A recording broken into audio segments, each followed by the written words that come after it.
অনুযায়ী নিজের জীবন গঠন করছে। সাবধানের সাথে তার সাথে কথা বল। এই যে কোরআন আছে না আমাদের এখানে, আছে কিনা? কোরআন আমাদের অন্তরে থাকতে হবে, কোরআন আমাদের মাথায় থাকতে হবে, কোরআন আমাদের চোখে চোখে থাকতে হবে, কোরআন আমাদের কানে কানে থাকতে হবে, কোরআন আমাদের প্রত্যেকটা রাজনৈতিক, অর্থনৈতিক, সমাজনীতি সকল জায়গায় আমাদের কি কোরআনকে প্রতিষ্ঠা করতে হবে। সম্মানিত উপস্থিতি, এইভাবে কোরআন বলবে যে আমি কোরআন আল্লাহর গ্রান্টার হিসাবে আসছি। সে সারা জীবন এই কোরআনের জন্য সংগ্রাম লড়াই করছে এবং কোরআনের পথে ছিল। এরপরে ফেরেশতারা বলবে যে তাহলে আমরা কি করব?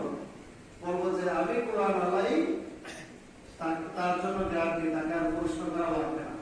এরপরে এই কোরআন আল্লাহর আরশে চলে যাবে, আল্লাহর কাছে ফরিয়াদ করবে, হে আল্লাহ, দুনিয়াতে তোমার প্রেমিক একজন রাইখা আসছে, অমুক জায়গায় অমুক গ্রামে কবরের ভিতরে শুয়ে আছে, সে কোরআন অনুযায়ী চলছে, তার জীবনটাই কোরআনময় ছিল।